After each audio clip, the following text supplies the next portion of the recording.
V sodobnem mednarodnem likovnem dogajanju je že kar ustaljeno delovanje potujočih kuratorjev, ki jih k sodelovanju povabijo nacionalne galerijske ustanove. V ljubljanski mestni galeriji se je tako ustavil nenavaden projekt, ki ga je s pomočjo francoskega zunanjega ministrstva pripravil francoski kurator André Rouillet. Predstavlja dela 21 sodobnih umetnikov iz nekdanjih jugoslovanskih republik in Albanije, ki danes na Balkanu ustvarjajo živo umetnost neizogibno v polju politične sfere. O tem, kako si kurator iz razvite zahodne države, v tem primeru Francije, v misli potujočo razstavo angažiranih likovnih del umetnikov iz območij nekdanje Jugoslavije, o tem govori razstava z naslovom Postajanja, ki je po prvi predstavitvi v Albaniji zdaj na ogled v ljubljanski mestni galeriji. Razlog je tudi v tem, da na njej z deli sodelujejo trije mladi slovenski likovni ustvarjalci, Damjan Kracina, Tobias Putrih in Sašo Vrabič, ki svojimi umetniškimi pogledi dopolnjujejo poglede 18 drugih mladih likovnikov od Hrvaške do Črne Gore in Albanije. La raison fondamentale de cette exposition part d'une question que je me suis posée, c'est de savoir comment une activité intense du monde ici dans la région, comment ça se traduit dans les œuvres, comment l'art résonne avec le monde.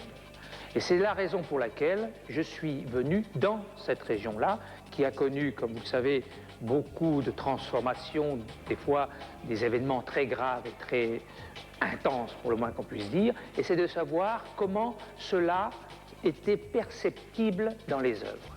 Alors ça, la nouveauté ou l'intérêt qu'on a pu rencontrer, c'est que cela n'est pas directement lisible dans les œuvres, c'est pas représenté par les œuvres, mais les œuvres d'art vibrent. Leurs formes sont travaillées par tout ce qui s'est passé dans la région, par ce qui en fait une région forte. Ma réponse est que l'art résonne avec le monde, mais il en résonne d'une manière à chaque fois particulière dans chacun des pays et avec chacun des artistes. Razstavljeni eksponati razgrinjajo, kako zgodovina, različni tragični dogodki, predvsem tudi nedavna vojna na območjih nekdanje Jugoslavije, odsevajo v delih umetnikov z tega jugovzhodnega predela Evrope. Če razviti svet temelji na bogatem in uspešnem gospodarstvu in temu sledi tudi del njegove umetnosti, je velik del z vojno obubožanega Balkana zdaj spet na robu preživetja. Vendar umetnost gre naprej. Mladi ustvarjalci se odzivajo na vse te dogodke, njihova umetnost, njihovi projekti so pritegnili francoskega kuratorja, ki jih je zdaj strnil v potujočo razstavo. Mislim, da je gospod Rouillet izbral umetnike, ki na nek najbolj intenziven, da spet uporabim to besedo, zato ker on to tudi zelo pogosto uporablja, najbolj intenziven, celo manifestativen način govorijo o tem, kakšna je realnost. Oni so v glavnem vsi znani, manj ali več. In na ta način je tudi ta razstava, da tako rečem, reprezentančna. V bistvu se ta moj projekt začel s to majico, s tem puloverjem in s tole izjavo, ki sem jo uporabil, ki se imenuje Can't Undo. Torej, ta izjava je dokaj računalniško vezana na to, da se pač ne da razveljaviti neka stvar.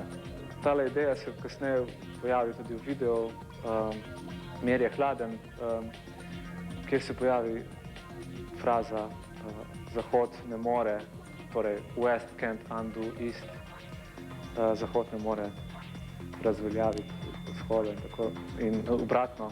Veliko je vprašanj, ki si jih lahko postavimo ob tej mednarodni razstavi. Kakšno je vendarle njeno poglavitno sporočilo?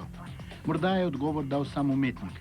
Zahod preprosto ne more razveljaviti vzhoda in obratno. Moč je v spoznavanju, pogovoru med obema in umetnost lahko pri tem vzpostavi tudi najbolj kočljive dialoge.